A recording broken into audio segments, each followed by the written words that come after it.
Olá, tudo bem? Meu nome é Ricardo e eu venho conversar com vocês sobre o livro Elas por Elas, da organização de Rosa Amanda Strauss. Esse livro é importante a gente já pontuar desde o começo que todo o processo editorial foi organizado por mulheres.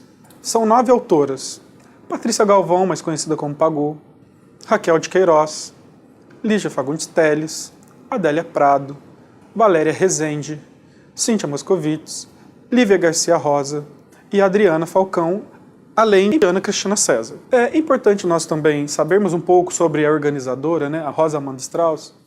Ela é jornalista e também roteirista. Ela publicou o livro Wallace e João Vitor, que nós conhecemos na adaptação para televisão como Cidade dos Homens. Ela vai trabalhar temas como as novas estruturas familiares, as relações de classes e a violência urbana.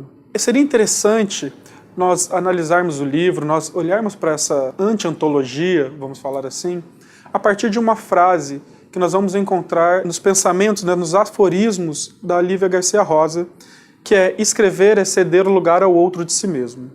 Por quê? Porque, segundo a BNCC, a literatura ela também tem que possibilitar uma ampliação da visão que o aluno pode ter dele mesmo, outras possibilidades de ser. E nada melhor do que um livro que traz junto a ele uma infinidade de possibilidades de ser mulher dentro do cenário brasileiro. Porque são autoras de tempos completamente diferentes, que vêm de configurações familiares diferentes e que os textos, próprios textos, eles não vão se pautar por um gênero específico. Nós vamos encontrar os aforismos, nós vamos encontrar crônicas, nós vamos encontrar contos. Isso é muito importante para pensar exatamente o que é ser mulher dentro da sociedade brasileira. Esses variados gêneros, eles vão possibilitar ao professor de literatura uma infinidade de trabalhos e de percepções e um diálogo no qual a fruição do próprio texto vai ser mais importante que a reflexão em si mesmo.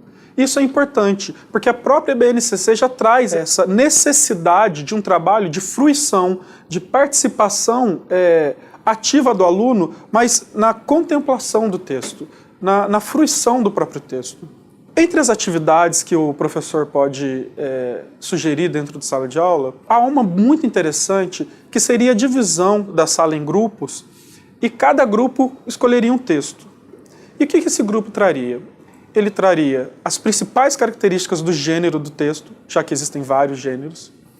Ele traria a importância daquela autora dentro do cenário brasileiro e ele trabalharia o tema proposto em cada um desses textos. Para um desenvolvimento integral do aluno, esses textos vão possibilitar uma pluralidade de vozes que vai partir primeiro da própria escolha das autoras e logo após ela vai ser dado na própria leitura do texto em sala de aula, porque os alunos serão convidados a participar da construção de sentido.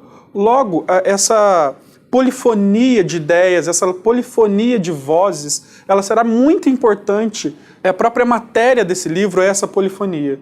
E o professor tem que estar muito atento a isso para que ele faça com que o aluno perceba essa multiplicidade de pontos de vista, essa multiplicidade de possibilidades de leitura, essa multiplicidade de existências que vão se dar no texto, e ele vai poder trabalhar dentro de sala de aula com os alunos, fazendo com que os alunos possam trabalhar e entendam o seu papel ativo na leitura. E é lógico que cada aluno vai ler de uma maneira. E é importante o professor incentivar essas várias leituras dentro de sala de aula. O programa Ensino Médio Inovador sugere, que os conhecimentos sejam integrados. E uma atividade interdisciplinar que nós podemos fazer a partir desse livro vai ser junto com a sociologia, que é o estudo da importância dessas autoras no cenário brasileiro. De que maneira escritoras, mulheres, vão se inserir no mercado editorial brasileiro. Um texto muito importante para começar a pensar essa questão